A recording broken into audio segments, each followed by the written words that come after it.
And now, ladies and gentlemen, introducing to you our MC for today, Joey Ayson, graduate of BS Geology from UP Diliman, currently the president of the Philippine Mining and Exploration Association, the PMEA, president of the Geological Society of the Philippines, GSP, and the chair of the UP Geology Alumni Association, UPGAA. He is also the competent person for geology under the Philippine Mineral Reporting Code 2020. Ladies and gentlemen, please welcome our MC for today, Mr. Joey Nelson Ayson. Okay, thank you, John. Good morning, everyone. I have to make my emceeing because there's no free lunch, and I have to read the script. So, anyway, at this point, we would like to acknowledge our VIP guests, but there's so many of you, I would just skip that part. No, so all of you can just raise your hands for the VIPs here. Okay, to our esteemed guests from the government, the mining industry, professional and non-government organizations, academe, and the Philippine Mining Club members, I would like to welcome all of you to the 76th Philippine Mining Club Luncheon. I'm Joey Ayson, and I will be your host for today's event. Before we proceed to our first speaker, I wish to highlight the following. We will be issuing certificates of attendance to attendees. You can request a copy from Ms. Joan Falcotella at joan@philippineminingclub.com. And we will hold a Q&A after all the speakers have made their presentations. Now, allow me to introduce our first speaker for today. Usec Erni is the current Chief of Staff and Supervising Undersecretary for Strategic Communications of the Department of Environment and Natural Resources, the Philippine government agency primarily responsible for the conservation, management, development, and proper use of the country's environment and natural resources. Prior to this, she was the Executive Director of the National Resilience Council, a science and technology-based public-private partnership for climate and disaster resilience in the Philippines, aimed at the implementation of the Sendai Framework for Disaster Risk Reduction, the Sustainable Development Goals, and the Paris Climate Agreement. Served as the Executive Director of the Philippine Disaster Resilience Foundation, General Manager and Executive Director of Petron Foundation, Public Relations Manager and Head of Training and Organization Development in Petron Corporation. She was an elected member of the Stakeholder Council of the Global Reporting Initiative for 2 terms and was a senior fellow at the Synergos Institute. She headed the League of Corporate Foundations and was president of the Bataan Coastal Care Foundation and chairman of the Corporate Network for Disaster Response. Likewise, she was a lecturer on corporate social responsibility and sustainability at the Kyoto University for its annual Global Leaders Program, and has served as a resource person for a number of local and international forums. Ladies and gentlemen, to talk about Asia Pacific Ministerial Meeting on Disaster Resilience, let's all welcome with a warm response Usec, Marilou, Erni. Thank you very much, Mr. Ayson, for your very kind introduction. Good morning to everyone. Thank you very much to the Philippine Mining Club for the invitation to speak with you all today about the 2024 Asia Pacific Ministerial Conference on Disaster Risk Reduction, or APMC DRR, which will be hosted by the Philippines this year. Allow me to begin by sharing this image from the World Economic Forum Global Risks Report 2024. And I'm sure this is not the first time that you are seeing this chart. This report identified global risk perceptions over the next 10 years And out of the top 10 viewed as the fastest deteriorating global risks, most are environmental in nature. These are extreme weather events, critical change to Earth systems, biodiversity loss and ecosystem collapse, natural resource shortage, and pollution.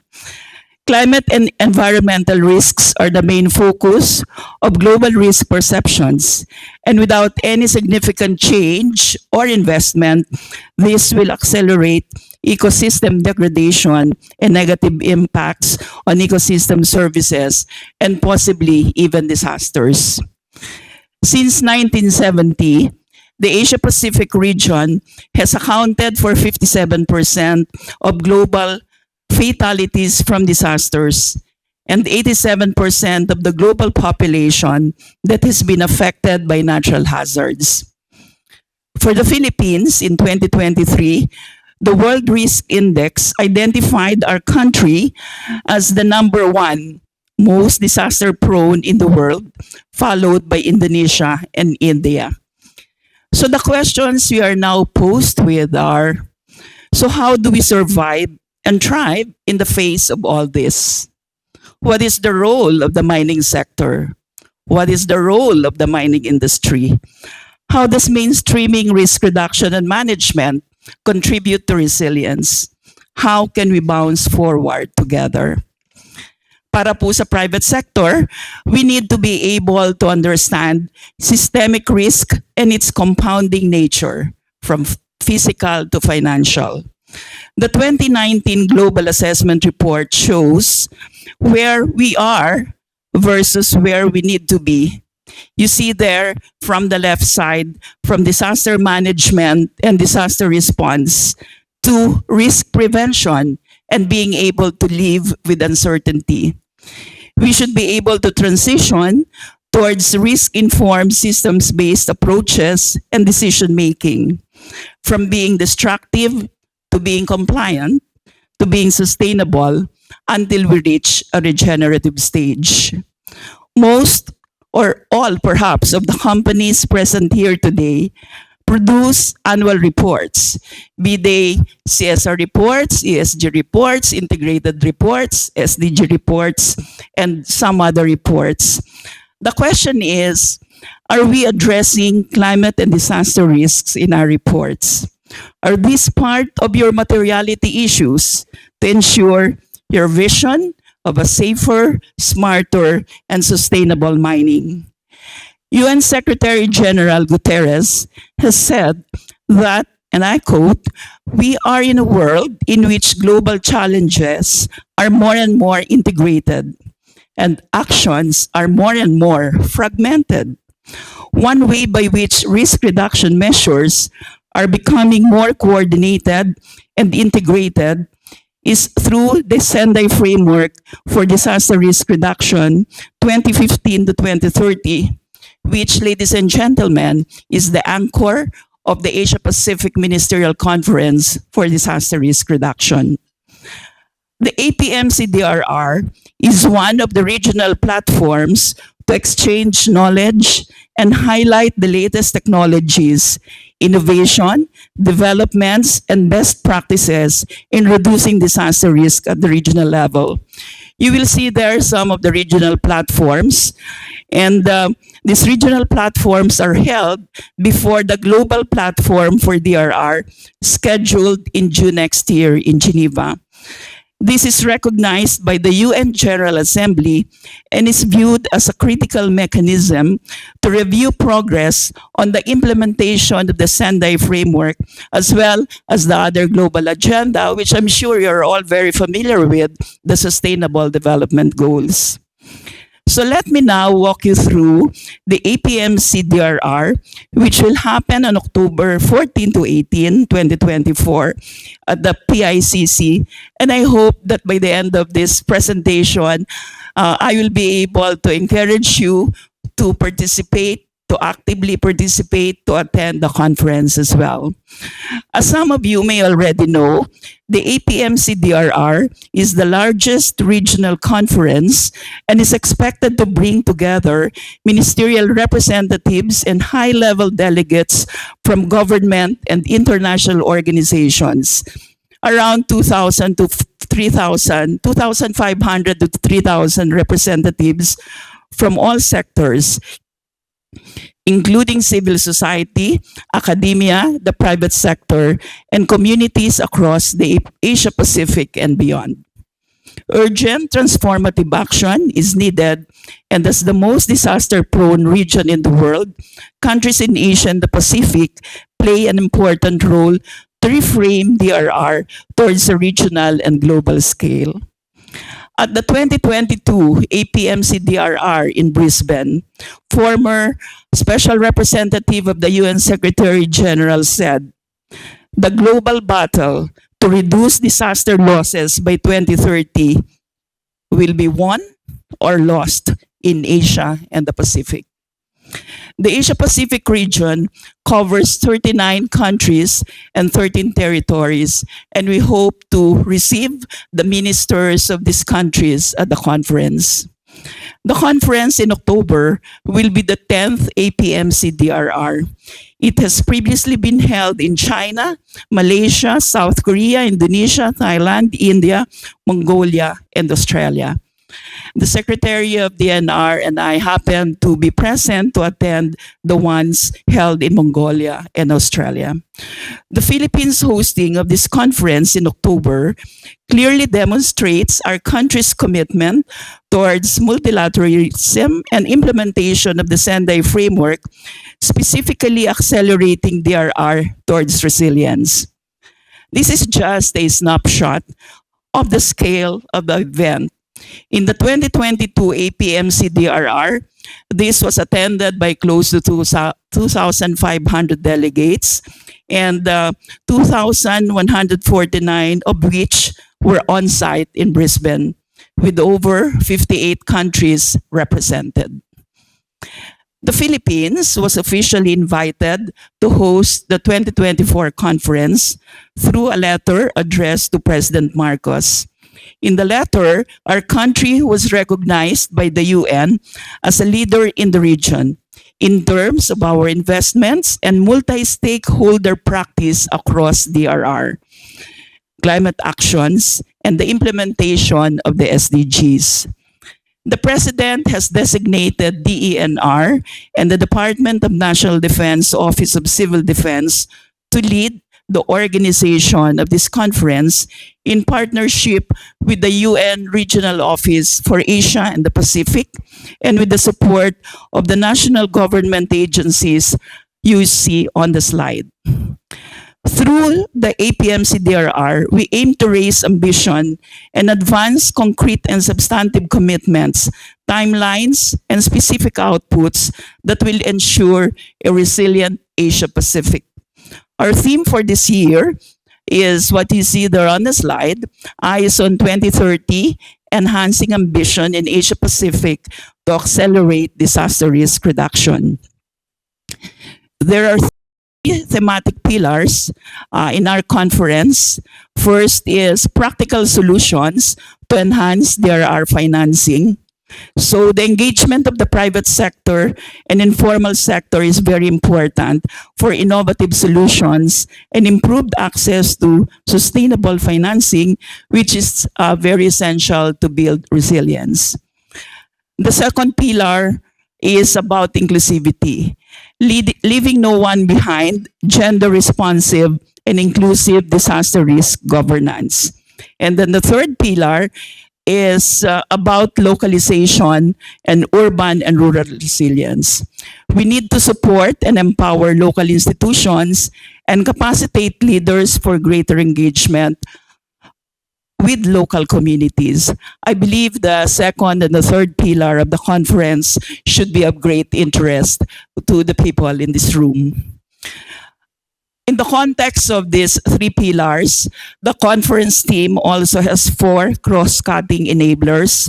First one is really emphasizing the importance of academia and scientific institutions as key stakeholders to complement the work being done to advance DRR and climate change adaptation agendas. Of course, the second pillar is equally important, really promoting an advanced dialogue and integrated action to promote policy coherence across sectors and across the region. The third one is what we are actively espousing, and this is also part of what we are going to highlight in the presentation later by Usec Jonas on Project Transform, multi-stakeholder collaboration and coordination. So we espouse a whole of society, whole of government approach to achieve scale and address our diverse challenges. The fourth one, and I believe this is one reason why we are here with you this morning, is really a call for a more robust private sector engagement. Strengthen public-private partnerships contribute to sustainable livelihoods, building social cohesion, and resilient value chain. We therefore call on you to actively participate in this conference and show that we indeed have a strong public-private partnership. Up there on the slide, you cannot see the fine prints.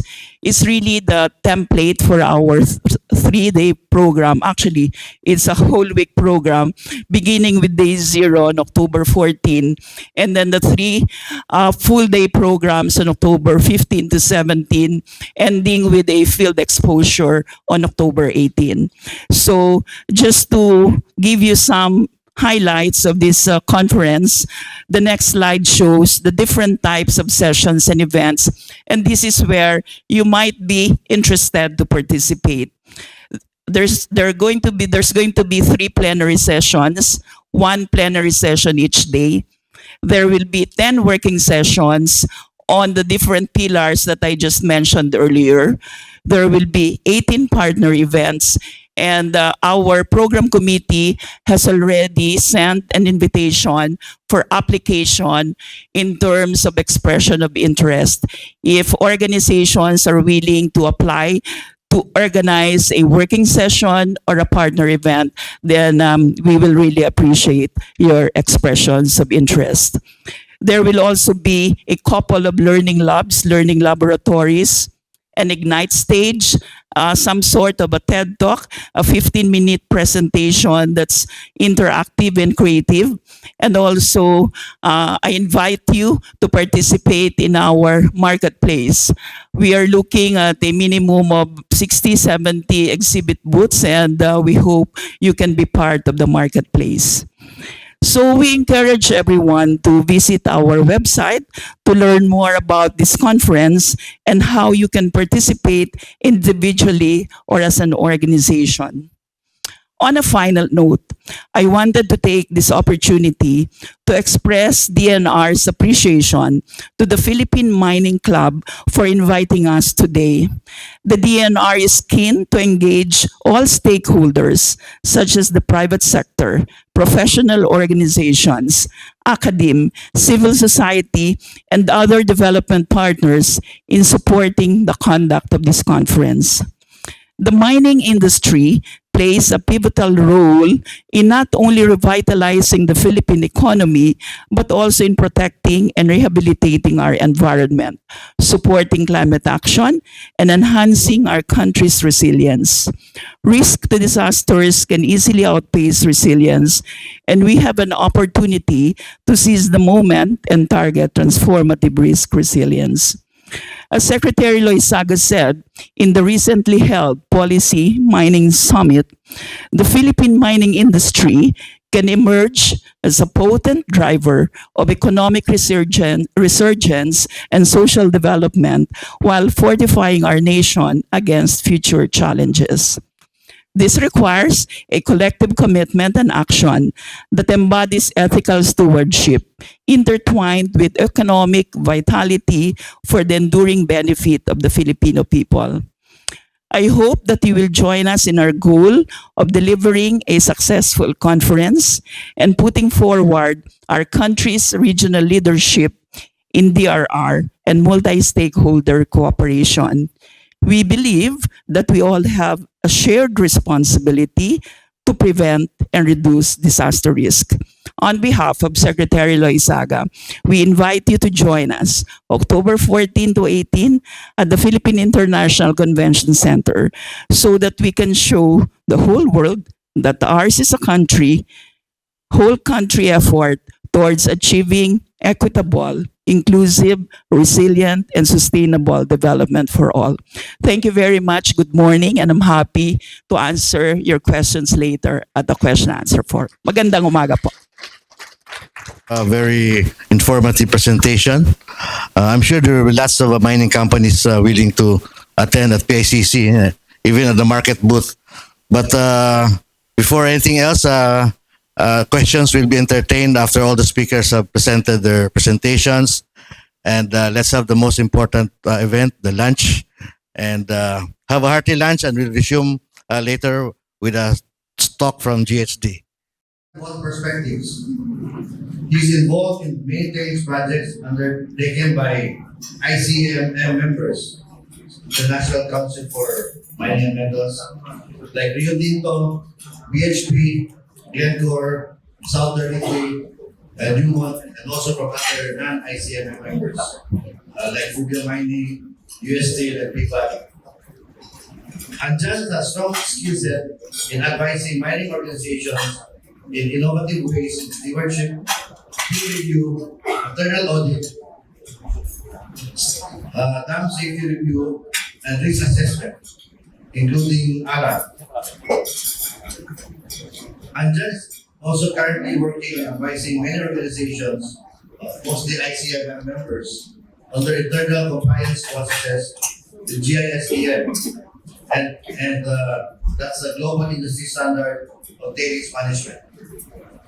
Ladies and gentlemen, to talk about reshaping the future of tailings in the Philippines, Mr. Anjan Kundu.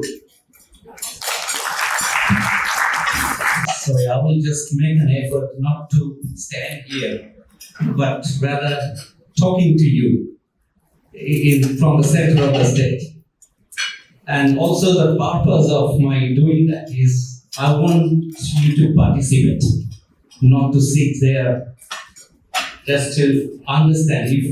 And I'll be asking a few questions at the end to see have you listened to it, so that you can be able to answer some of the questions, because I will be successful in communicating if you are able to answer those at the end, depending on what I will present to you. Just to tell about what is mining. Mining is just not about designing things, it's a business. So I come with a perspective that we just discuss about the technical aspect, but also the business side, because this is important to understand. But I start with the one thing. I was just looking yesterday about what is important in Philippines. And when you look at Google, it tells you Philippines is an island. It's a big archipelago with 7,600 islands in it. It talks about 4 million texts people send here in a minute or in a day. It talks about many other interesting things, but very few places it talk about that Philippines also the 5th largest untapped resources, worth about $1 trillion. It is there, so it is a very important. What are those resources? Generally what we know is gold, copper, zinc, lead, and silver. These are some of these are waiting to be extracted. So it is a huge reserve sitting there. But what I will go through also here is, if we do mining, there will be waste. We cannot avoid it. But it's very important that we manage the waste in a responsible manner. I think I got a previous speaker, Madam Erni, she talked about Sustainable Development Goals, which is very important. Another two aspects which is running in the world is decarbonization and technology. So I'm a fan of technology. I feel that technology is there to help us to do things faster and help us in understanding things better. So that has an impact in the technology. So let me go through a little bit. I'm not going very deep, and I will not be discussing any particular project. I will try to give you a picture about what can we do, how can we paint the picture of mining waste management in future. That's my effort. Let me know if I make any success or not. Otherwise, I will try again. So let's start with why are we discussing so much about tailings and mines? Because it has some risk to the people and environment. And that's why now the International Committee of Mining and Metals, ICMM, they have launched a global industry standard in tailings management. It's very important to understand there is a standard which exists. So what concerns about tailings? What are we talking about? We're not talking about the tailings. We're talking about the flowability of the tailings. When it flows, but what makes it flow? It's the water. So less water means less flowability, means less risk. So what are the key challenges? That is water and water. So my focus is on. Now, if you look at the Philippines perspective, what is some sort of important things here? Important things here is frequent and often severe earthquakes. Community sometimes live very close to the mine and this facility. And a torrential rainfall during a few months of the period, and very long wet seasons. So if you look at, these are some of the things that actually differentiates Philippines from other regions. Right? Now, what this standard, global tailing standard, asks us to do is, before you do anything, before you set up a mine, you need to know how are you going to manage your waste. You need to have a strategy on technology, just a strategy of the technology. What am I going to do with my waste from beginning to end? This is very important. Otherwise, all sorts of things will be happening and without your control. So there are some management strategies which are kind of running around for a long time here. So what we call, there are three primarily, which we call is conventional, we call it thickened or paste, and we call it fit. What is this difference between these? Is that when you see conventional, means you are just doing the process and sending your tailings like a liquid form to your normal tailings vessel. What you can do more? So just understand why are we saying it? Because of the water. Because there is a lot of water. It's 67% water sitting there. Now, moving from there, what can you do?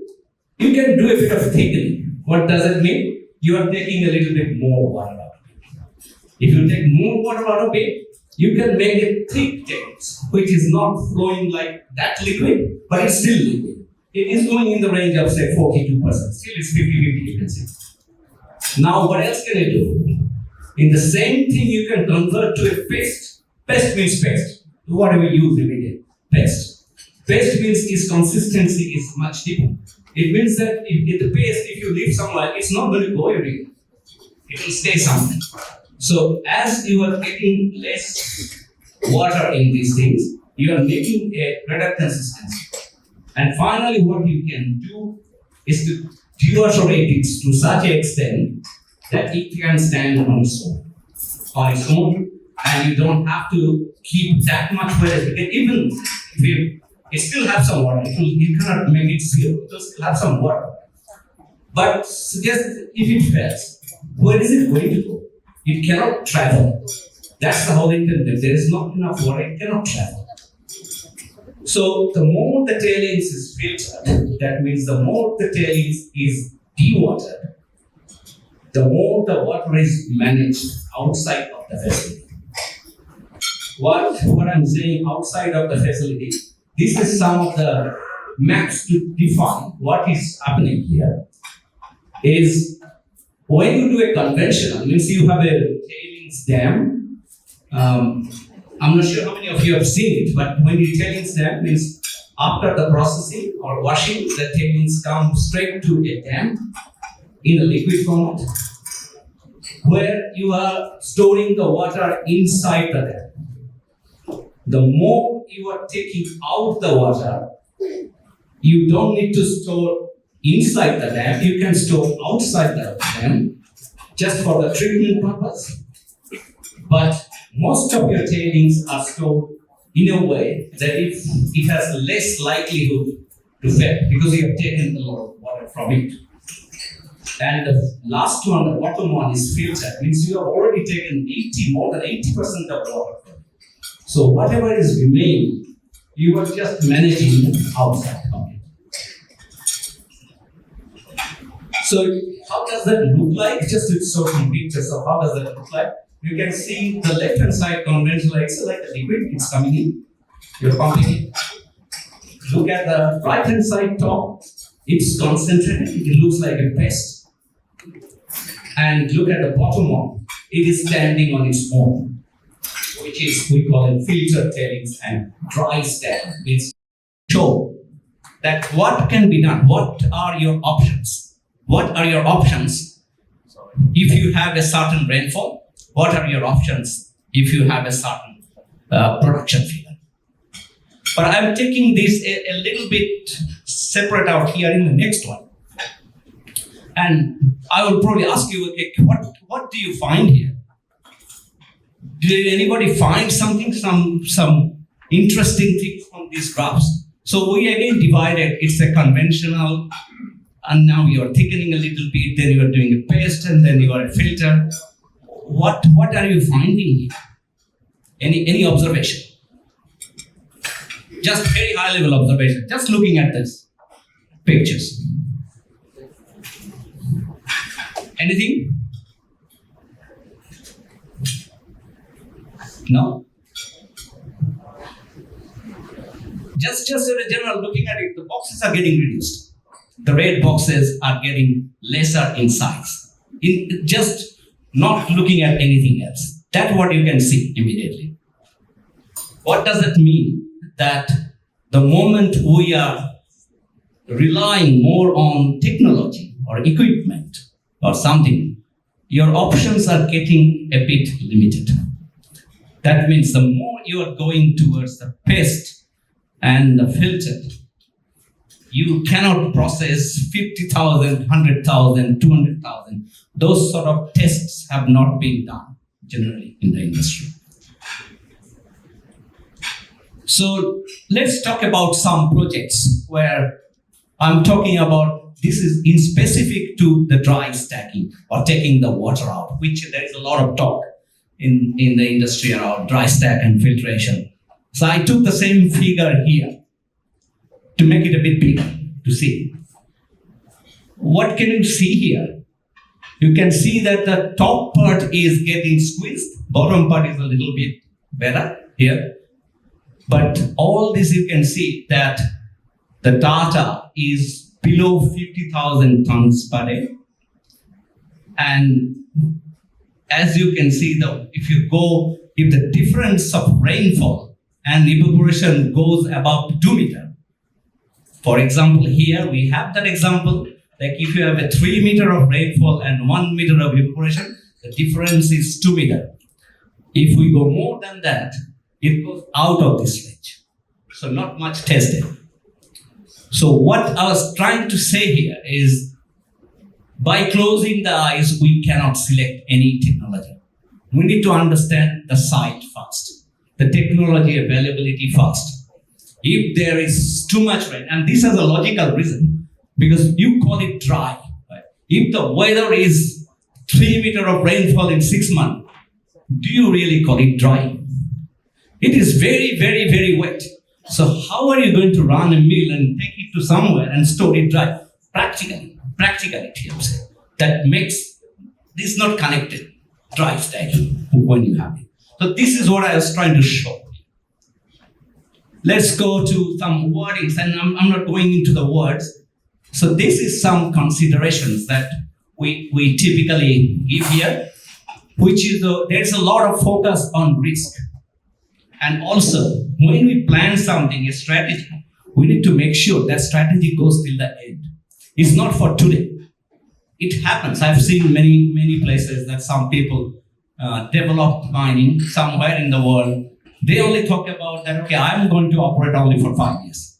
I don't need to think about what is going to happen at the end. That's not my problem. Somebody else's problem, because I'm going to sell and move out from here. But whoever is coming to take this is a principle for everyone to look at what am I going to spend from now till the end and what is going to cost me to close. So you need to understand about a picture from start to finish. Otherwise, we'll be making big and costly mistakes. In terms of dust management, water management, we know that the more we go dry, more dust comes up. That could be an issue. Water management is always said is minimize water. Everywhere, this is the only one principle, is minimize water. And also design should be aimed as minimizing risk. These are some of the aspects that has been said. So I'm not talking about it, just showing you these are the areas that we focus. Now let's go to some cost idea. I think everybody gets interested when you start talking about cost and thing. This is not the final cost. This is just an indicator cost. What I put a red line there. There is a reason to put a red line. That the top three has a different type of costing, and the bottom two has a different pattern of costing. And you can see quite a difference between. And where does the cost go? I mean, what does it go to? It goes to, I've just tried to find out what are the two things that gives more cost to the filter and dry stack element. If you talk about the capex means how to buy things. It goes to the technology. So when you go to the technology, that's costing to buy the plant, to buy other stuff. So that's where the cost goes. When you talk about the operation, the cost goes to transport. It means you're doing, but you have to transfer it. Either it is through a stacker or through a truck or something. Because the tailings, this thing is not next to your door. It is somewhere else outside. So this is a guide. Don't use it as any other thing other than a guide, but understand the logic. The logic is why it is expensive. Because you have to put a plant and a technology. That is expensive. And then you have to transport the thing from your process plant to a place. It could be 5 kilometers, it could be 10 kilometers. Cost will vary. But the reasoning is that you have to transport it to somewhere and then place it. That's the reason there are two different. So you can see very clearly where the cost comes from. It's logical thinking. So I got some examples of where have we used it, and how am I just talking from the world and I have no idea what's going on. These are some examples that are available. I was trying to pick up those which are only applicable to gold, silver, and copper. There are other examples, but I've just picked those. And what is important is the last column.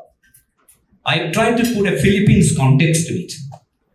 That there are examples, but when you talk about the Philippines context, only the positive components are valid in Philippines context. That means that rainfall is more than your evaporation. That's the primarily. And what I picked is the last one. I made it as a bit of bold. The reason is probably most of the cases that will somewhere close to the real situation, where the rain is more than a meter more than what you can evaporate in a year. That's the reason I just put that as a bit of highlight to be a bit of kind of relevant. But these are the other examples that depending on the production, you can see that what are the projects that have happened over the years. And you can see that there are very, very limited over the 35, 40,000 tons per day. Very limited. Most of are restricted within 0 to 5. Just these are examples. I'm not telling this is the data. So what I'm trying to say or talk to you is that before adapting or somebody telling you, okay, go for it. Dry stack, go for it. Just don't go for it. Analysis is proper. It's a huge investment. Analyze it properly. Is that right for your situation? That's important to understand. This has a lot of advantage, no question about it. Main advantage is the risk reduction. Main advantage is the lesser area. It's a lot of advantage, but it has also a cost. So be very careful when you choose first. It's important that you do a thorough review.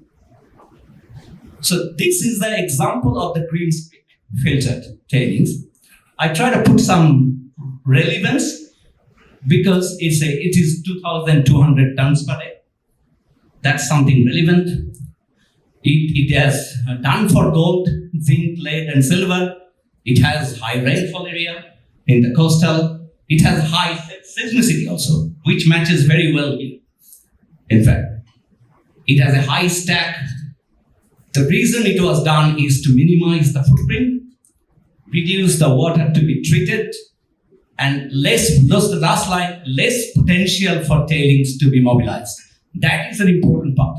Because even if it fails, where does it go? It doesn't go anywhere because there is no water in it. You are managing the water outside of that. So there is not. It can fall, but it's not where to go.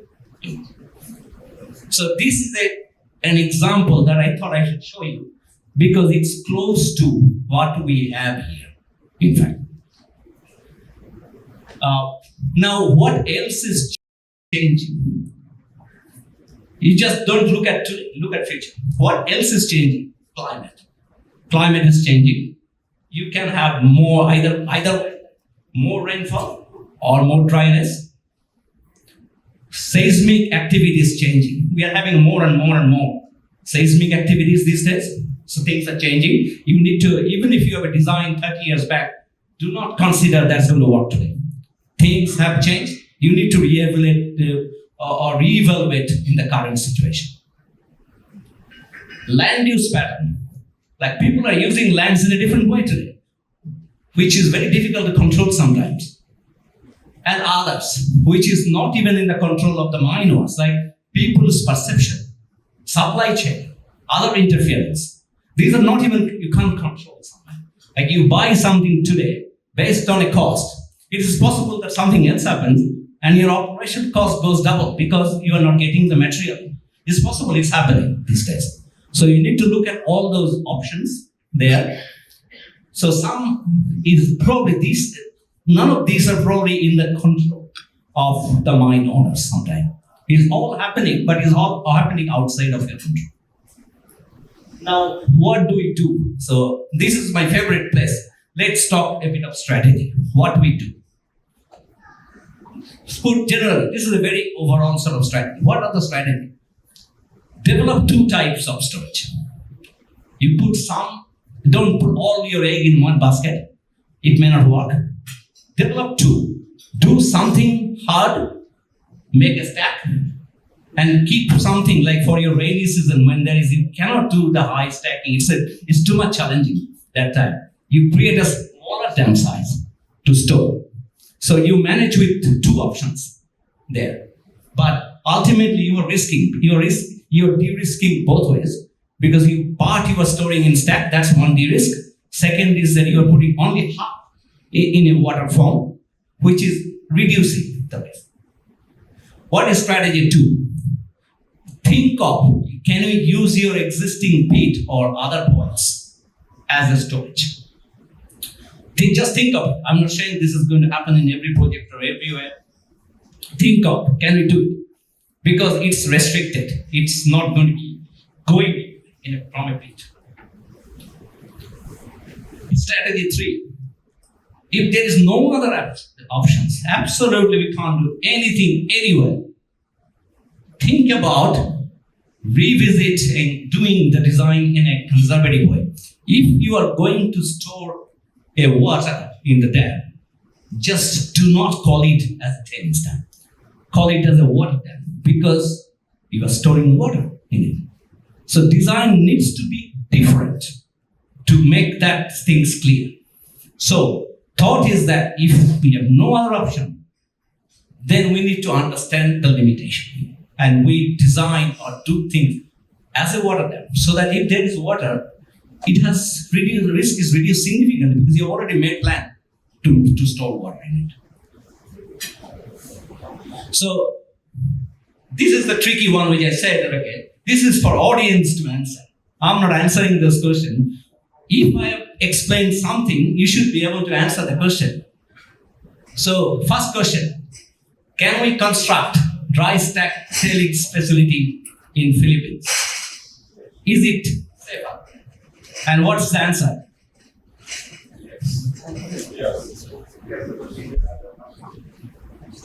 Yes, you can.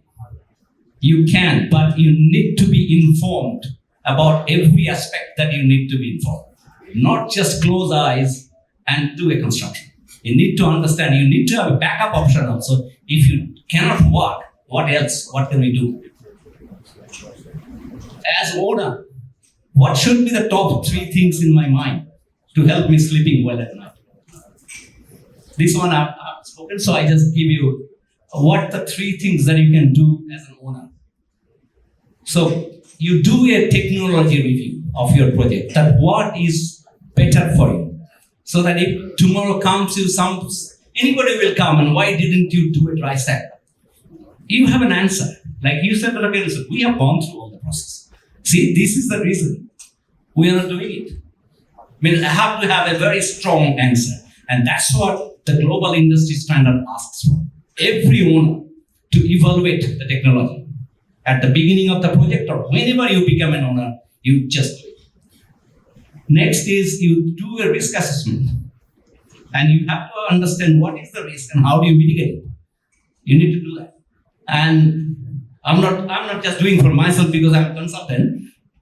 You need to have a good, competent person advising you. It's very important these days.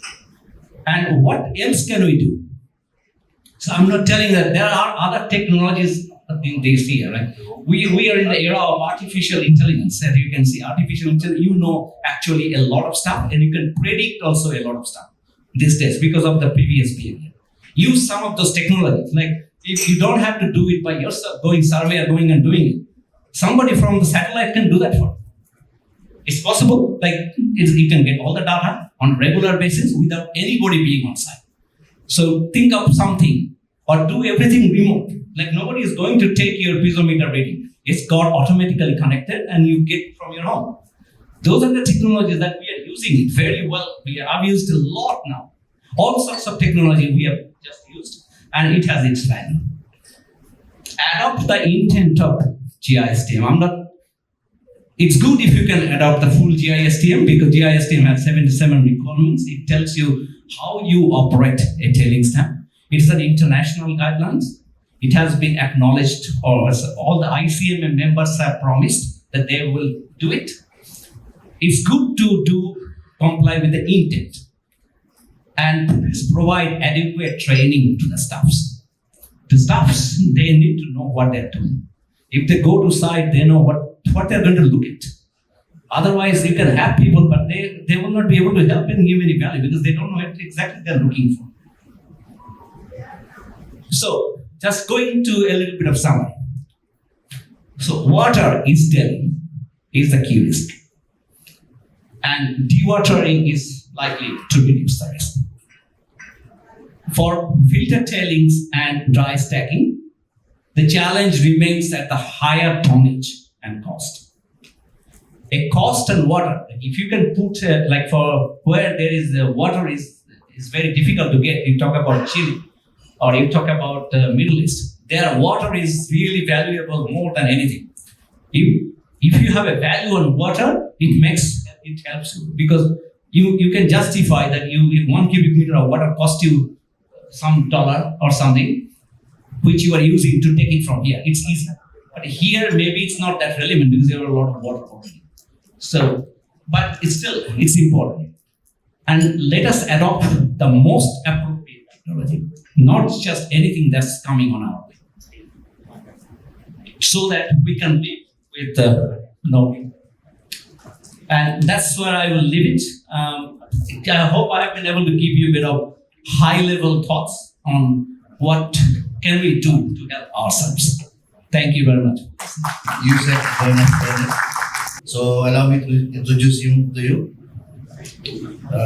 Attorney Jonas has over 33 years experience in various technical, legal, and managerial positions with the DENR. Currently, he serves as Undersecretary for Policy, Planning, and International Affairs with the rank of Career Executive Service, CESO Rank 1. He supervises the Manila Bay Coordinating Office, the MBCO, and oversees the rehabilitation of Manila Bay, which is the department's priority programs. And this is also another crucial or important things that the DENR has to address to. Additionally, he is the supervising Undersecretary for Forest Management Bureau and has been designated as the permanent alternate to the DENR Secretary, sitting as the chairperson to the Laguna Lake Development Authority Board of Directors. Also, he serves as the presiding officer of the Pollution Adjudication Board. In previous years, he served as the same board from August 2005 to July 2013 as its board secretary and legal counsel in concurrent capacity. He is also a faculty member, serving as a part-time professor at the New Era University College of Law.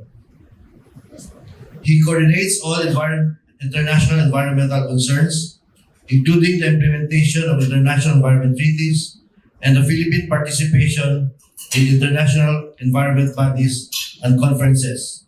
You can check in the DENR website and you can see all of what Attorney Jonas' functions and responsibilities are. No? And his office has also published a number of books. No? And there's the International Agreements on Environment and Natural Resources.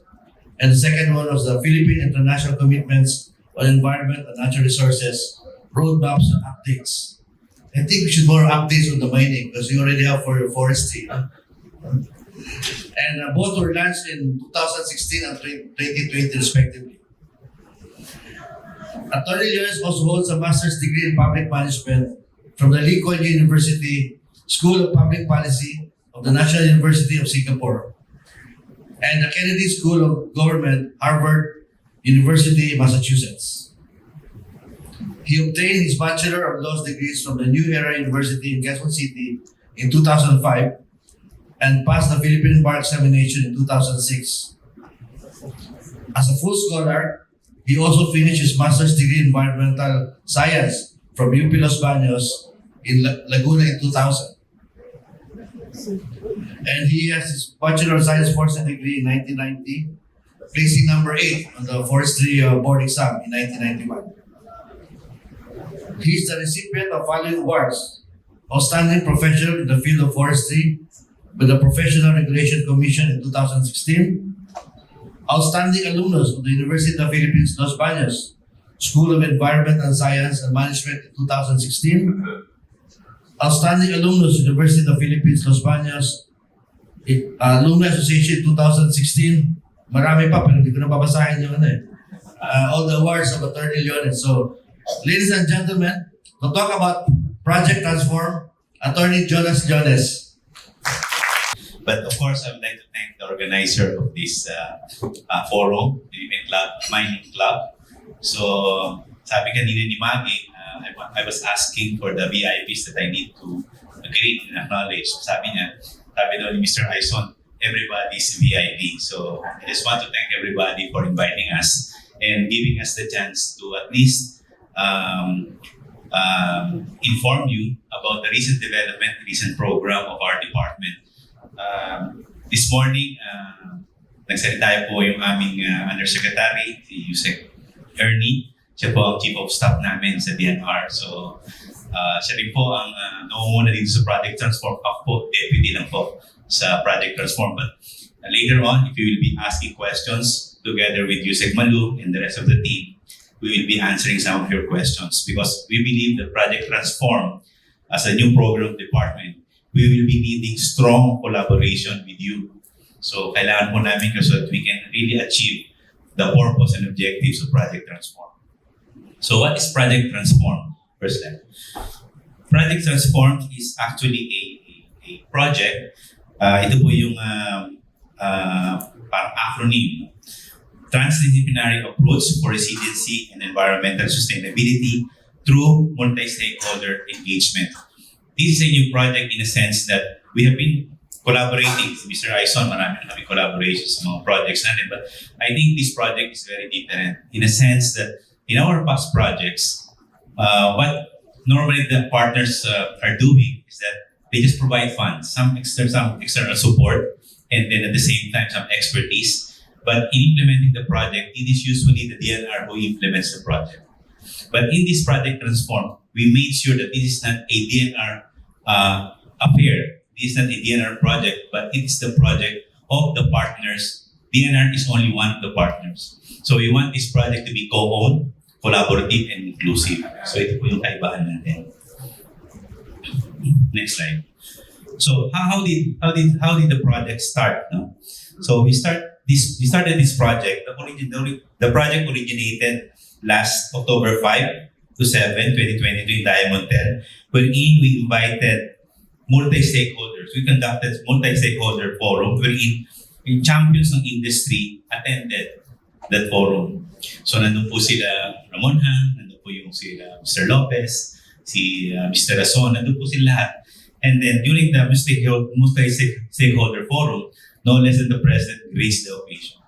The purpose of that multi-stakeholder forum is just to encourage the partners in private sector to assist in environmental protection. So, during that forum, there was one panel, and this was moderated by Usec Erni, the speaker natin kayong umaga, consisting of Professor Marilou of Swillig Family Foundation, Sly Baramenda of National Resiliency Council, Agnes De Jesus of the First Philippine Holdings, Bob Kalingo of the Peace and Equity Foundation, and Elvin Huy of the Philippine Peace and Social Progress and Development. So during the panel, there was a discussion on how the private sector can be part of the DENR in implementing conservation, protection of the environment. So during the panel, nagkaroon ng pagpaplano doon, and they decided to walk the talk. So they decided, why not implement the project? Hindi naman pwedeng puro tayo discussion. We need to pilot what we actually want to do. So what happened here is that decision to work on the project, at later on, ito po ang tinawag ng Project Transform. So what are the objectives of the Project Transform? Number one, enhance resiliency of the community. Second, poverty alleviation through job creation, green and blue economy, and then promote public-private partnership, and there's strong collaboration. So, ibig sabihin, we want the communities are always seen as the most vulnerable sector in our society. So, what we did is that we're looking at how we can implement programs with the private sector with the end in view of increasing the resiliency of the community in terms of being resilient to calamities, to disasters, and capacitating them on implementing projects that will improve their socio-economic condition. And then, promote public partnership and strong collaboration. Gusto namin hindi lang DENR. Even if the DENR will be abolished, at least the private sector will be there to implement the project. So, ito yung collaboration na gusto natin. Unlike the projects we had before, medyo puro DENR lang. At pag wala na yung mga DENR, you know, every administration nag-change din yung mga programs natin. but if the private sector will be there. So we are assured that the project will be implemented even if the DNR is no longer there. Next. So what is the strategy adopted? So we still adopt the reach to reap approach, meaning from the upstream and then to downstream. So we have national greening program at the upstream and downstream coastal development, coastal and marine development. So this also makes this project different with other projects because we will be implementing the activities based on the needs of the communities, based on the needs of the local government units. So ibig sabihin, hindi dekahon. So it will be a different activities from the local governments from each local government. So hindi siya yung dekahon na structure. No? And then sa DNR, on our part, we have programs like the National Greening Program, Coastal Rehabilitation, and Livelihood Projects. So kami, ito yung sa amin. But alam naman po natin sa government, meron din kaming mga kakulangan na hindi natin kaya. For example, GHD inventory. Although we know that GHD inventory is critical in implementing activities to address climate change. Pero wala naman kaming expertise dito. So we are tapping and looking at private sector who has the expertise and capacity to provide these services. So in this later on sa mga project na papakita namin mamaya, we have identified partners who can offer and deliver these services to our communities and local government units. And then strategy, ang envision namin, gusto natin yung project co-owned by the partners, the local governments, and the communities and local government units. Because we believe na lahat ng mga development projects natin should emanate from the local government units, from the communities. Yung tinatawag nating bottoms up project implementation. Okay. Next slide. So anong process ng Project Transform? Ito yung ginawa namin process. Number one, we conducted the scoping, establishing the logical framework. We went to the local government units. We talked to them. We consulted them. Ano po ba yung mga kailangan ng local government units? What are the needs to make them resilient, to make them address the impacts of climate change in their localities?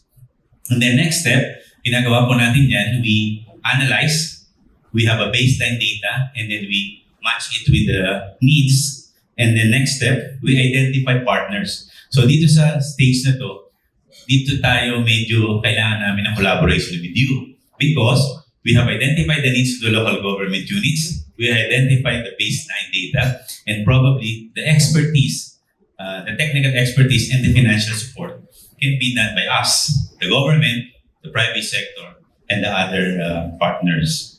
And then later on, we match ngayon, pag nakita na natin yung needs and the probable partners, we engage the stakeholders now, we conduct training and capacity building, action planning, and then ang final stage ito, the partners and the DNR and the local governments will be signing an agreement to implement the activities we have identified. Okay. So, Project Transform timelines in the slide. Next slide. We have successfully launched Project Transform in some of the areas nationwide. No? Ito po yung mga pilot study natin. Provincial Government of Bataan, we launched this last May 9, 2023. Later on, we will be showing you what we have done so far in the province of Bataan. And then Provincial Government of Rizal, City Government of Ormoc, and Surigao del Norte. So we follow the process of Project Transform, and they are now implementing Project Transform in these areas. For 2024, these are the sites that we want to implement Project Transform. Baguio City, Quezon City, Masbate City, Palawan, Bohol, Lanao del Norte, and Sarangani. So as of now, we have been starting our coordination, stakeholder analysis, stakeholder coordination in the province of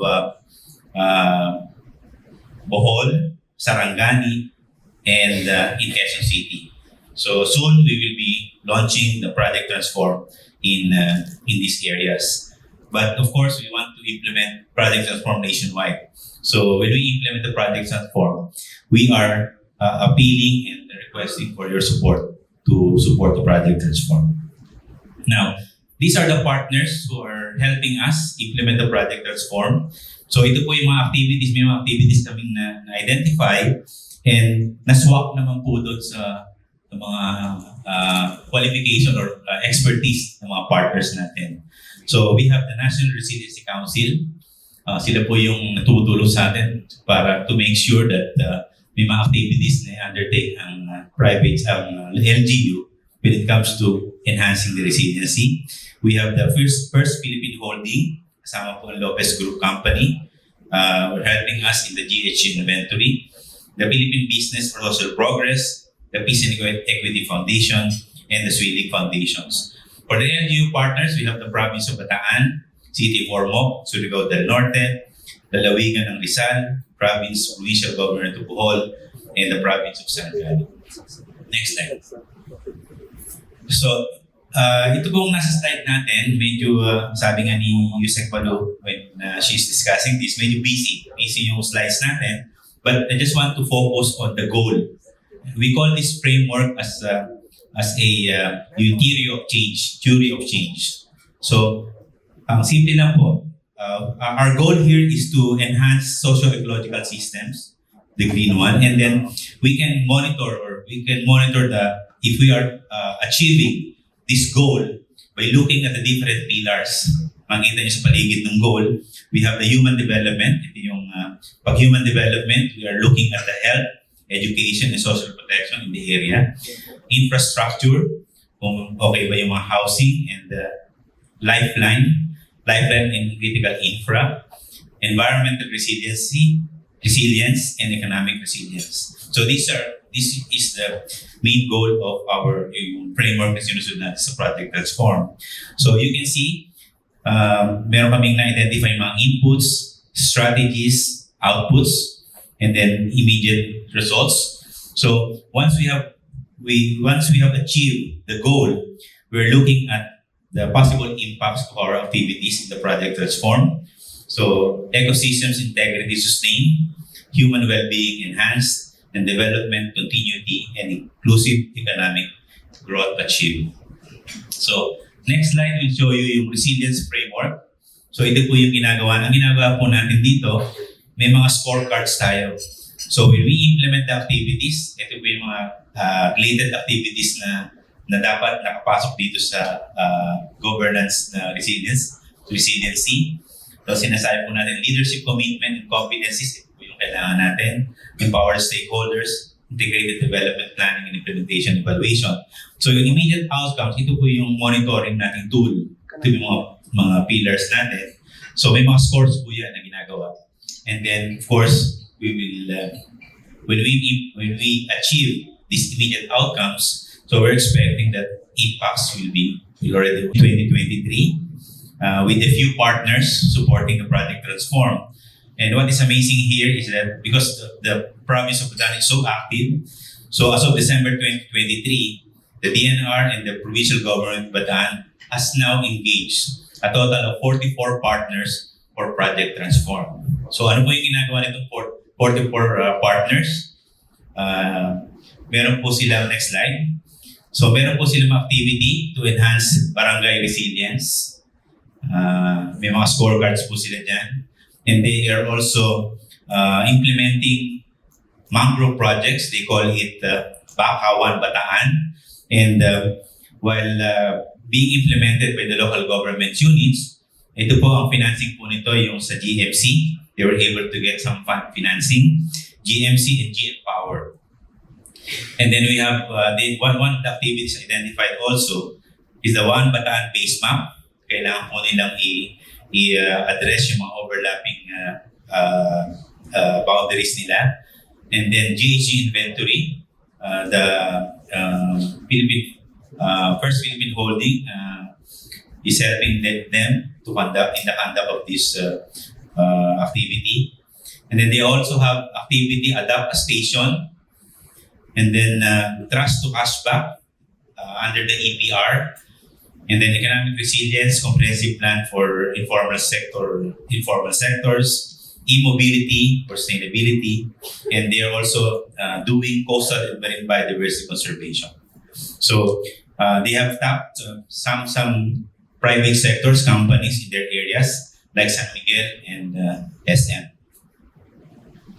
So during the strategy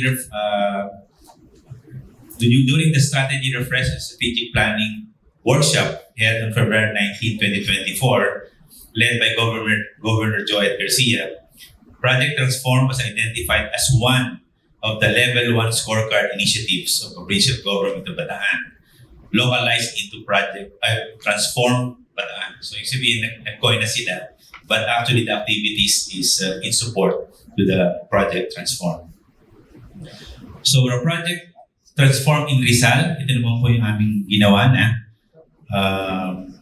So may mga nakaschedules po kami dyan. We have, next slide. Ito po yung mga activities na identify natin based on our consultation with them. Next slide. Ayan. So they identified sustainable water security, sustainable livelihood, and they have also identified and was able to ask commitment from these partners to undertake these activities. So we have the Prime Infra Foundation, Wawa, JB Co, Jollibee Group Foundation, and so on. Next slide. So ito po yung mga partners na nag-commit to assist us, to assist the communities, the local governments, address their needs by implementing projects. So nagkaroon po ng signing. Nandito po yung governor, nandito po yung mga mayors, and then different partners. Next slide. May mga signing of pledge of commitment din po sa youth ng Rizal. And then for the Project Transform in Sarangani, we're also helping them sa stage kami ng coordination with them in identification of the needs. We have already identified partners who are providing for some support to undertake those identified activities. In terms of competitive index, rank 17 po sila, ang province of Sarangani. So we will be, once we have completed our coordination and matching of the private sector who will be supporting them in their activities, then we will be doing some MOA signing na with them. So ito po yung mga na-identify. Next slide. Next slide. So ito po yung mga stakeholder mapping natin. Ito po yung mga na-identify nilang private sectors that will help them implement the Project Transform. And I think this is my last slide. Before I end my presentation, I just want to thank you and appeal to you that in the near future, we'll be needing your help because in order for us to ensure that there will be a stakeholder engagement and collaboration, this should not be the project of the DENR alone. We feel that all the sectors should be included, should be part of the local government units, the communities, the private sector, and the government. It's only then that we can assure successful implementation of this project transform. Thank you very much for listening. Sino ba na? Si Usec Jonas or Usec Erni. So, additional work for both of the Usecs here. So, that's how serious the DENR is on getting a partnership with the industry. And I'm sure the industry is very willing to cooperate on that. No? Okay, I'd like to start with Anjan. So, since you're here and with the recent incident, now how do you really manage on this daily, since you also have to deal with the host communities, and when you set up your tailings dam or whatever infrastructure and that, how do you manage community expectations? Because from the other side, you're all fine, but you have your host communities to deal with. I think it's important that any mining project required to have a good stakeholder connectivity. to make it successful. And community is part of the project because it is also a resource for the mining because we cannot bring people from everywhere. It's important that they stay close to the community. It's a community growing. It's connected to the development of that particular place also. I've seen many small towns, cities that has been developed just based on the mining. And it's an important revenue, it's an important economical activity also for various reasons. So we can only plan something. We can plan how this mine is going to be set up, operated, and closed. Its close is we call it either rehabilitate or transition, whatever word we'd like to use. But ultimately, the aim is to bring back somewhere close to what it was before. That is the intent. And that intent has to be followed from the day one, not just at the end. So with an intent and with a proper plan and demonstrating that plan to the neighborhood, to the stakeholders, it gets more confidence that we are all in the right direction. So I've always expounded that when you start your mind, you should always have the end in mind. So whatever happens, how will that mind be after you leave? Or where we put the infrastructures way ahead before you start the development plans. So that goes well with yours. Usec Erni. Now I was asking earlier, you were trying inviting us to join this Asia Pacific Ministerial Conference. How would we be able to join that? Do we get an invitation or do we?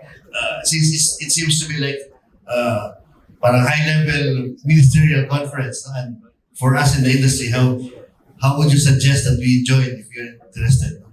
Yeah, we really encourage you to actively participate. You see on the slide now how you can register. So our website is already up. Of course, very basic pa lang yung information na nandun. But you see there the site, no? And the registration, I believe, will close on September 1. So the earlier you do register, the better. I wanted also to take this opportunity, Erni Ayson. No. Joey only. Na you may also want to apply. I said earlier that there is an expression of interest application. It's also on the website, wherein if there is a group that is interested to organize a partner event or a working session, or if there is an organization who would like to participate in the Ignite stage or the Learning Lab, if there is a company that would like to participate in the marketplace, then all the information should be up on the website very soon.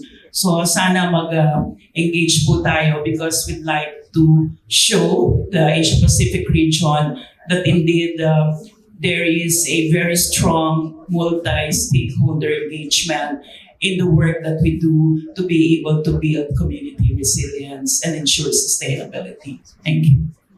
GHD, you should be interested because you have expertise on that and to help this.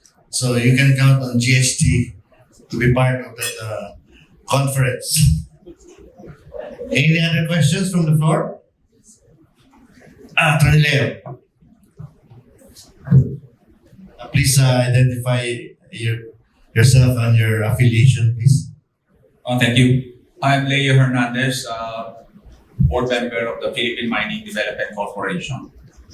As we all know, there are a lot of disasters going on the tailings. I think there's even a province in Visayas that is really shouting for SOS because the river is so polluted and the sea. I'm just wondering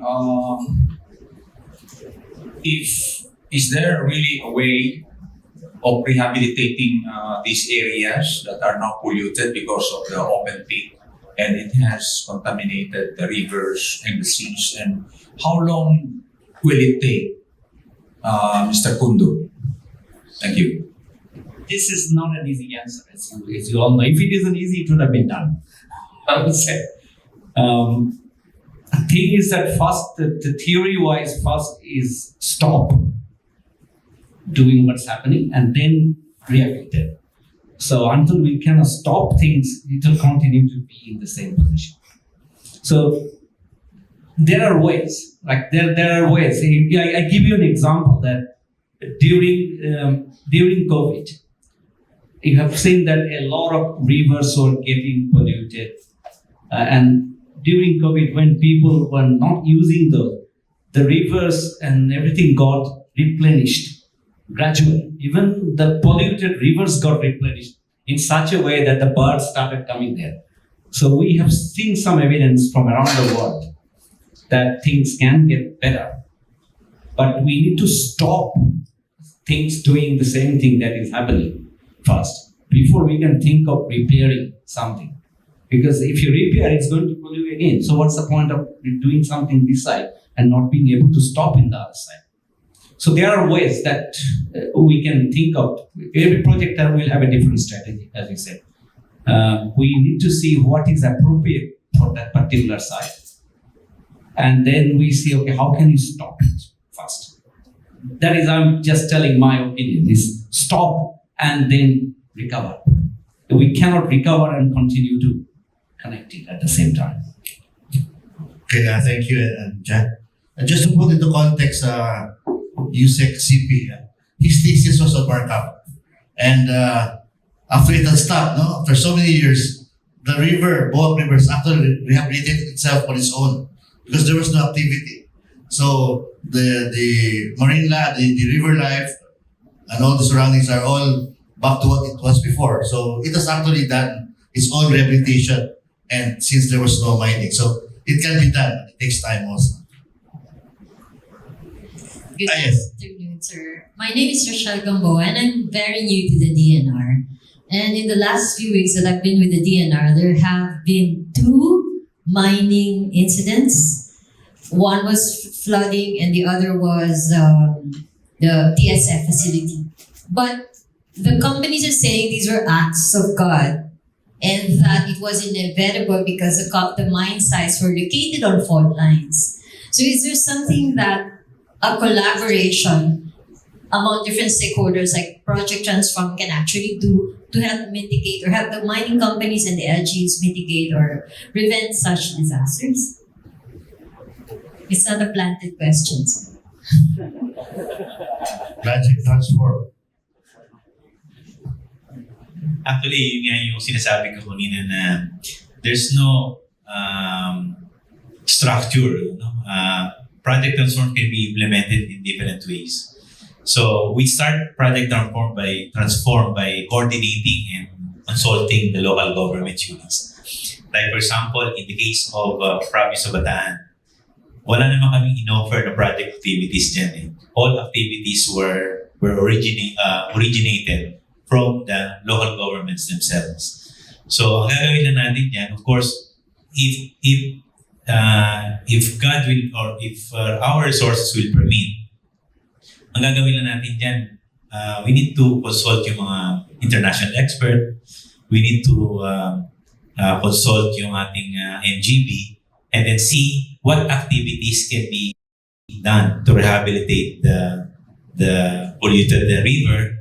And then we see some sectors in the mining sectors or organization, and then probably through Project Transform, we can collaborate. We can be partners in the rehabilitation of this polluted river. So in terms of resources, we can share. Yun nga yung point namin doon. We have the technical expertise, we have the MGBs, MGB mining engineers. So problem namin, our resources are really inadequate. So probably through partnership and collaboration with the Philippine and other sectors in the mining industry, maybe you can help us also to undertake this rehabilitation measure through the Project Transform. Erni, you might want to add. Anjan.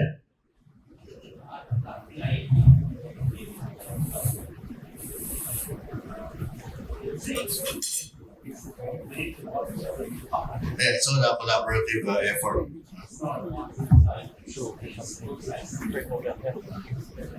I'm Christy Javier from GA Westphalia. So I just would like, I have no question, but rather I'm so appreciative and with the presentation of Mr. Kundu. So with your presentation regarding the different the watering machine, so it just validates that the limitations of having a pressure filtration kind of equipment, and we can talk about different brands, not brands. Because my company, we are an OEM that does the watering, but more on the centrifugation technology, which is a decanter centrifuge. So you made my job a bit easier talking to the mining company. So please do keep us in mind if you have any dewatering equipment that is an alternative with pressure filtration. So,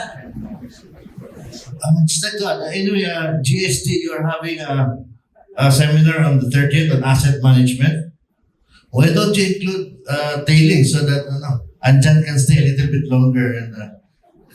But that would be a good suggestion because even us or even the DNR, we are not really experts on what to observe. If we submit a tailings plan, we would not be able to find out, oh, is this the right amount of cement? We would not do that. So maybe a partnership with GHD, we can do that to help educate us, the regulators and the companies, so that we are all in sync. So that's just a suggestion. Well, I'm just going back to what Usec Jonas was saying, that they did not have a project in Bataan, but no. How do you assess that? Do you come to these LGUs and say this might be a good project for you, or do they apply to you and say we want this we want the reach to reef project in our municipality, or is it per municipality or per barangay or per province? How do you go about this project transform? Actually, hindi naman po wishful thinking yung mga province na identify natin. So there are criteria, although we plan to implement projects for transform nationwide. So sinabi natin yung priorities, but we're looking at provinces or communities that we feel vulnerable to the impacts of climate change. And then, kailangan nila ng projects or activities or capacity building that will ensure that we can enhance the resiliency on this when it comes to disasters. So, ang thinking kasi namin, if we will not be implementing Project Transform in these areas that we feel they are vulnerable, so no matter what development we implement these projects, if they are not capable of really resisting and being resilient to these impacts, then all development will collapse. So basic, ang ginagawa natin, like for example in Bataan, these are coastal areas. So ito yung ginagawa natin. We see that there's a need to provide livelihoods to future folks. We see that we need to implement greening program in the barren areas so that they can enhance the resiliency. So in the case of Sarangani, we were informed na medyo nagdudwindle na yung population ng mga tuna doon. So what are the interventions that we need to undertake through Project Transform to in a way help them to survive or to develop or to protect what resources are remaining in these areas. So basically, ito yung tinitingnan namin, pinaprioritize namin because of the limited resources, we need to identify the right and proper areas where we can implement Project Transform. Okay, well said. Any other questions? Yes. Hi sir, I'm Nino Amado from Yaman, Philippines, and I'm currently a student in University of the Philippines, Diliman. We have recently partnered with the Mines and Geosciences Bureau and DENR with the recent Plastic Karunungan event for the month-long celebration for plastic waste management. And I saw how you partnered with currently 2 schools for this project. I was wondering how can we as student organizations be more involved in the cause for your project, sir? I'll refer to Usec dahil siya yung may hawak ng aming mga youth. Sa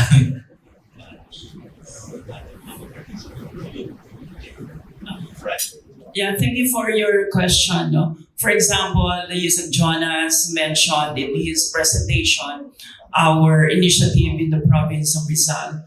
And I believe this is one good example when it comes to your question of engaging the youth.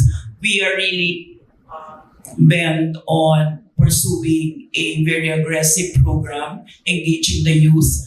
And in fact, this is an offshoot of our previous experience at the National Resilience Council, where we had a Youth for Resilience program.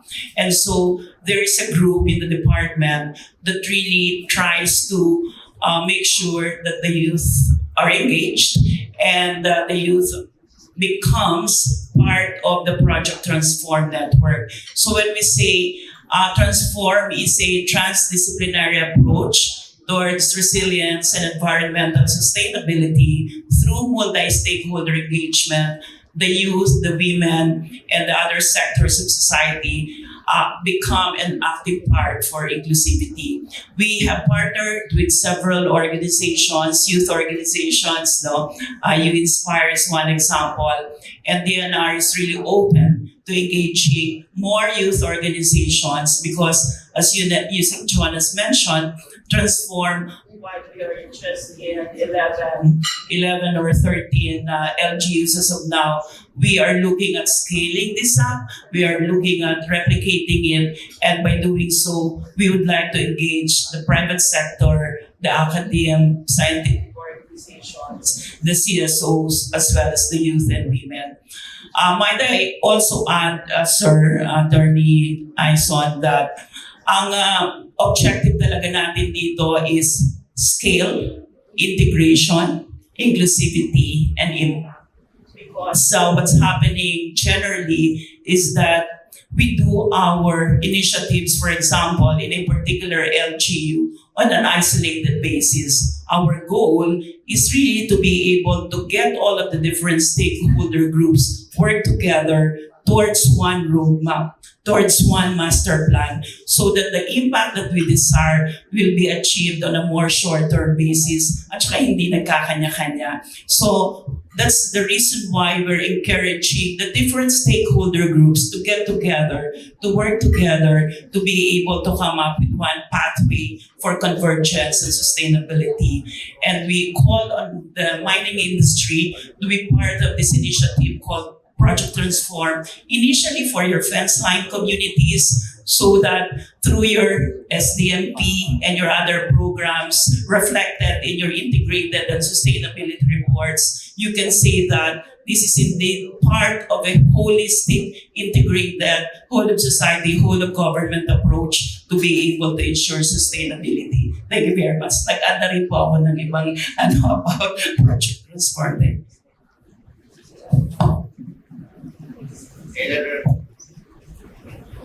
Question. So as what Erni said, this is it's not. It goes beyond the current administration. So dapat long term, there may be new people, the DNR, the private sector may have new people. So let's make it long term, public private partnership, and it's for the Philippines anyway. So let's all support this. And I think Usec Marilou saying, hindi lang ESG, ESGR na ngayon to include the resilience. Anjan. There have been a few tailings disaster, and I think the biggest was the one with Vale. And what lessons have we learned really with that disaster, and are anything what changes have we done to the guidelines to address to let's be specific with what happened to Vale in the landslide where it's really a few people dead, and the swap, the destruction was quite big. So anything that has you can recommend or what changes that actually been implemented to as a response to this incident? Yes, the Vale was a big shakeup. Big shakeup. That time, there has been previously incidents, but I think Vale has let people think about it a lot more than any other. So what have we seen after Vale? So immediately after Vale, the top 26 mining companies in the world, they have formed a committee and they asked an individual supported by technical person to develop a global tailing standard. That's one important because everyone was doing differently. Every country was doing differently. So that was a big shakeup that the big 26 companies that came up and developed this overall guidance. But practically, if you see, there is a lot beyond these 26 companies. So maybe those 26 companies were trying to make it better, and they have made it better. There is a lot of governance in place. There is a lot of reviews in place. That is happening. It has strengthened the whole thing. But there is a lot of tailings asset those doesn't sit within those companies. Those are completely outside. What about those? So my suggestion will be, as I mentioned in my presentation, is there is a standard. There is a global standard. It is easy to, it is possible to enforce to others or applied by others.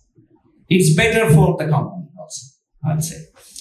If we are able to adopt those, half the war will be on. Because it tells exactly what to do, where to focus, how to do. It already tells all those things. They've created 77 requirements, and that's not about technical knowledge. It's about stakeholders. It's about emergency planning. It's talk about everything around it. So if that can be adopted, I think half the battle will be resolved, and the rest battle will be just a training and making sure that actually happens.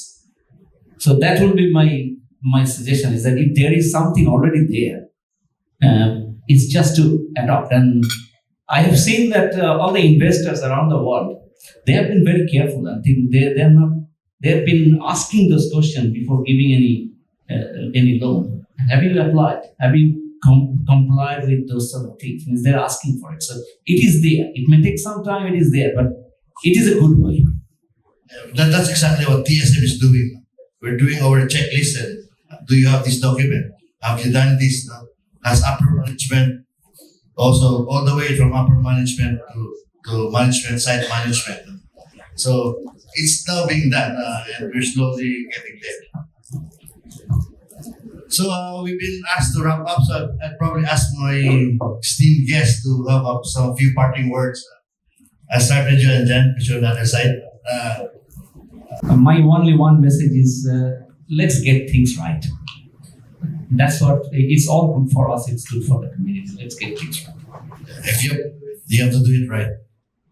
Usec, Erni? Let's do it right the first time, right? Yeah, so once again, we call on you, we encourage you to participate in the forthcoming Asia Pacific Ministerial Conference on Disaster Risk Reduction hosted by the Philippine government. Let's show the world that we can do this together in building a better world for all of us. Thank you.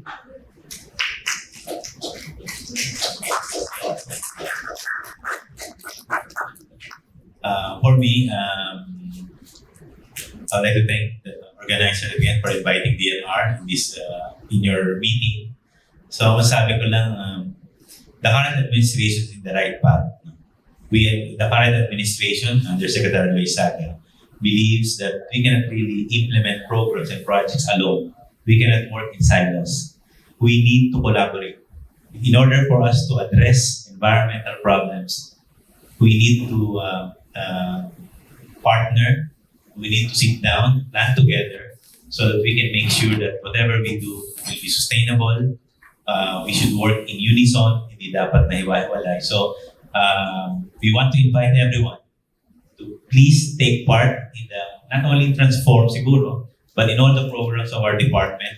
And rest assured that whatever inputs, whatever resources, whatever support that you'll be giving to us will be put in good use, and together we can make a different world that we can lead to the next generations to come.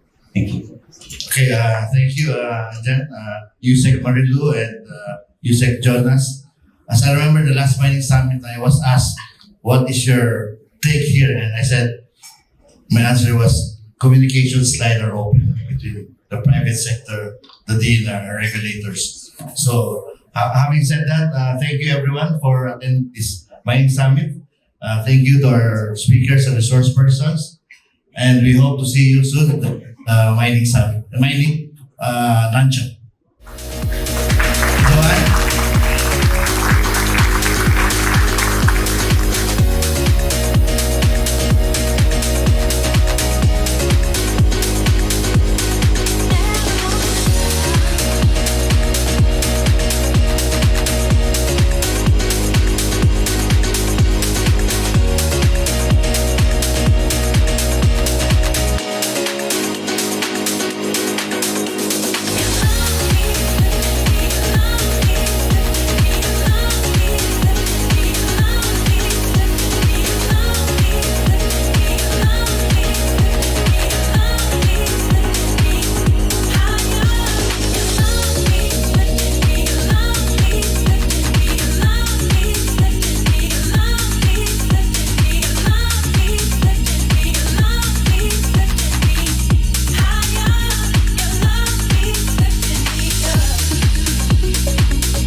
Philippine Mining Club and the Philippine Infrastructure and Construction Club are professional networking forums bringing industries together and creating opportunities for the Philippine mining and infrastructure and construction industries.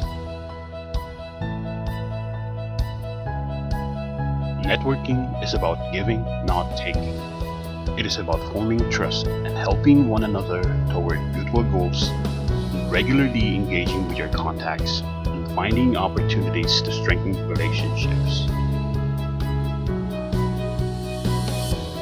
Networking is a great opportunity to exchange best practice knowledge, learn about the business techniques of your peers, and stay abreast of the latest industry developments.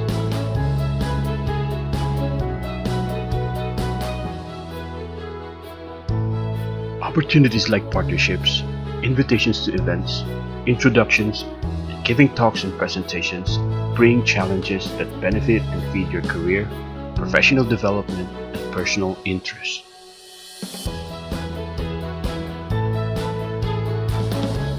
Gaining the advice of experienced peers is an important benefit of networking.